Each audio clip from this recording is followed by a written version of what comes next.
Ladies and gentlemen, hello, and welcome to the first real episode of Let's Play Fantasy Hockey. If you haven't watched my previous episode, the one that I dubbed episode 0, I would strongly suggest that you do. The link will be at the top of the description. Just in that, I go over everything that's happened with my fantasy team to date, including my draft, trades that I've made, pickups that I've made along the way on the waiver, and much, much more. This will be the first preview at sort of what this is going to look like every week when I do these. So to give the too long didn't watch on the previous video, this is essentially a series I'm going to be doing where I just every week make a video on how my fantasy team performed the previous week, what I'm looking to do in the upcoming week, how I'm managing my team, and just sort of sharing my thoughts and how I manage my team.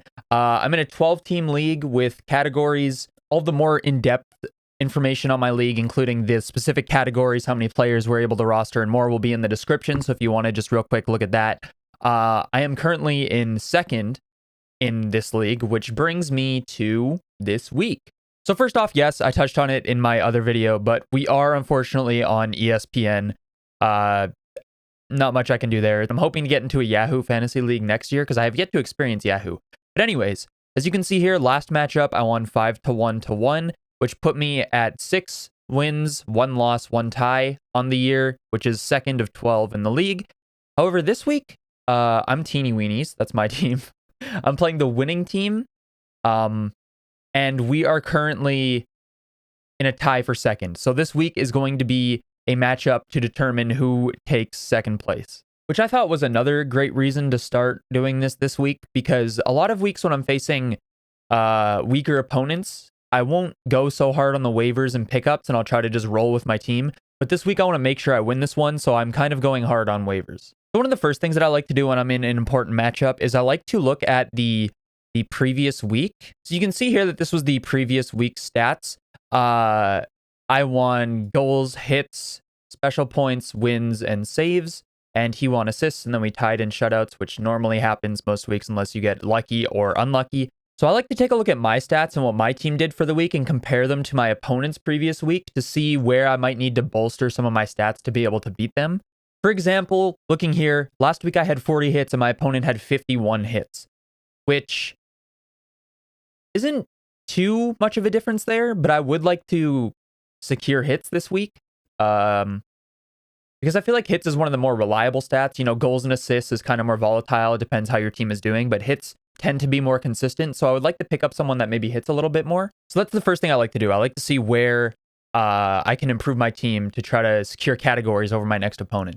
So I know that I maybe want to try to get someone that hits a bit more. I will say, because I was ahead so much last week, I was actually able to, on Saturday, use one of my last week's ads. We have 4 ads per week. So I was able to use one of my ads from last week on this week.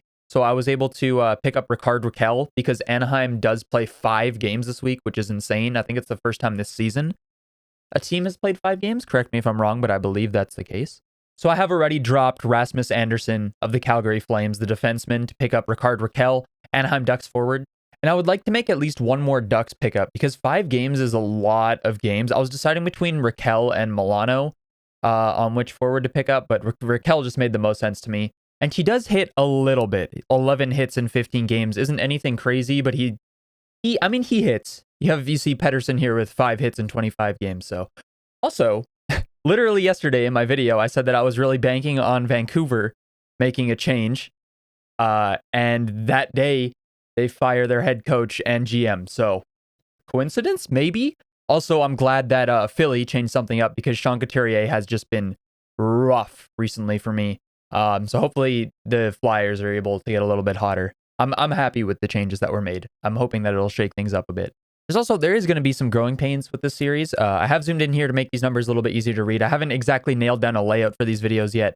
That will come, but for now, I'm kind of just blabbering my thoughts. But anyways, after looking at my opponent's previous week and seeing what I can improve on, I also then like to head to this, which is on #hockey, the website.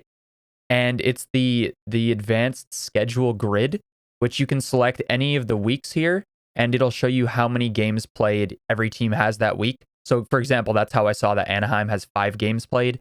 You can also see here that, like, every team has 4 or 3 games, except for Ottawa Senators are the only team in the NHL that have 2 games played this season, which makes them a team that I would not want to have rostered this week, and fortunately, I do not have any Senators players on my roster. I will also leave this website in the description in case anybody wants to check it out. I think it's a great tool. So now that I know what categories I should be looking at and which teams I want to be targeting from looking at the scheduling grid, then I try to plan forward and look at my team and see where I'm going to have opening slots, because there's some weeks where there are heavy nights that just have a ridiculous amount of games, like every team in the NHL plays. And in those nights, you're obviously going to have to bench people. Fortunately, this week, that isn't so much the case. You can see there's 6 games and then 10 games and then 4 games and then 10 games. So there's not any nights that are the most amount of games that there is in one night this week is 10, which is completely manageable, depending on what players you have, of course. So I then go forward with my team, and you can check for all the days. So today, I'm fine. I don't have to bench anybody. Tomorrow, again, I'm fine and don't have to bench anybody. I still actually have a util spot here that isn't being used as well. And then Thursday, which is the other heavier night, I am fine. I'm not going to have to bench anybody. Friday, again, don't have to bench anybody. So this is what I like to do, is just go through the week and see if I pick someone up, will I actually be able to use them on their nights? And this week, fortunately, I would be able to use anybody that I pick up on any nights because I have empty slots every single night still. Now, I will say this is usually not the case for weeks. Usually, I believe it's Tuesday, Thursday, and then Saturday are all really heavy nights where you have to bench people. But this week, I've lucked out and I'm actually able to use all my players every night. Now, here's the thing, right? Is that I said that I wanted to look for hits. And now I know that I don't have to worry about scheduling too much. I know which teams I'm targeting. So then I will head to the waiver wire. And from there, you can sort, so I'll go pro team. Anaheim is the team that I know I want to target because they play 5 games. And then I'll just take a look here. Now, unfortunately, with Anaheim, there aren't really any players that hit a lot and produce.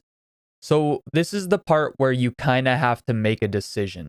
And if you did watch my previous video, you know that I'm kind of in a pickle in that I currently only have 3 defensemen rostered after dropping Rasmus Andersson for Rakell this week. And that's just not going to be ideal moving forward for optimizing starts. Again, as I said, for this week, it would work because I don't have to worry about being able to not start someone. But I think something that I've realized is that you shouldn't worry so much about having to roster certain players. What you should worry about is optimizing starts on any given week, which is what I have learned. Also, I just want to address this because people might ask, if you're wondering why there's these tags that say like line 1, power play 1, line 1, power play 1, penalty kill 1 and such, it's because I have an extension that's being used for ESPN. That's it. It's just a Google Chrome extension. Something else that I will also sometimes do is I will take a look at my opponent's team for the upcoming week to maybe like try to counter some of their players. And by that, I mean pick up a player that's on the same line as them, on the same power play as them, to try to make it so that, when their player gets a point, my player would also get a point. I only do this when I'm really sweating hard in a week, like I will be this week, to try to secure second place. Now, thankfully for me, my opponent only has 1 Anaheim player, and it is Kevin Shattenkirk. And if you look here at Daily Faceoff, which I also like to look at just to see lines and stuff, that's what helped me decide to pick up Rakell, who's on first line, first power play right now. Kevin Shattenkirk is currently 3rd pairing, and he's 2nd power play with Cam Fowler. So I could look here and say, okay, he has Kevin Shattenkirk. I could pick up Cam Fowler to try to counter him if Shattenkirk gets a point on that power play. However, it looks like Jamie Drysdale is currently top defensive pairing and on the first power play. I know they had Hampus Lindholm there for a little bit, so I think I might actually for this week lean Jamie Drysdale. And then, later on in the week, if I am down a little bit of hits, I could pick up Nicholas, I believe that's pronounced Delorier here, I believe he leads the league in hits, maybe? He does. He currently leads the league in hits with 109. So if I am down in hits, I could drop Drysdale and pick up Delorier and use him to try to get ahead in hits for like his last 3 games of the week or something, if need be. So yeah, those are the things I like to look at. That's how I usually manage my week when I'm on, more intense, harder weeks for facing off against the other people at the top of my fantasy league. Ooh, Thatcher Demko starting tonight. Nice.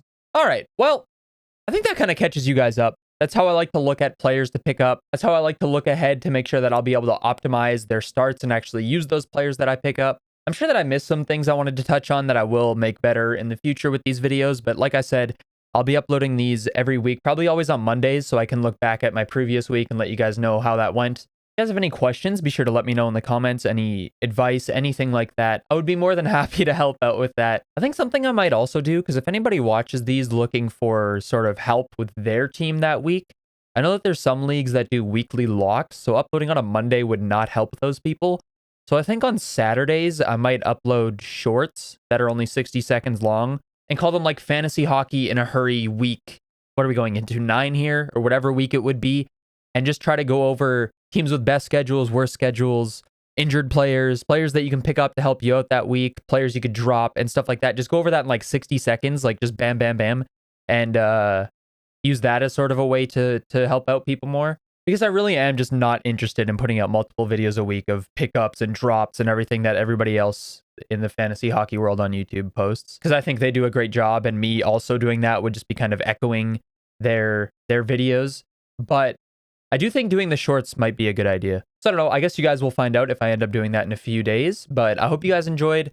And yeah, good luck to everybody in their fantasy weeks. I'm hoping I can pull out a win here and secure second place in my league. I hope everybody's doing well, and I hope your fantasy team's doing well. Be sure to subscribe if you enjoyed and for future content. And yeah, have a good one.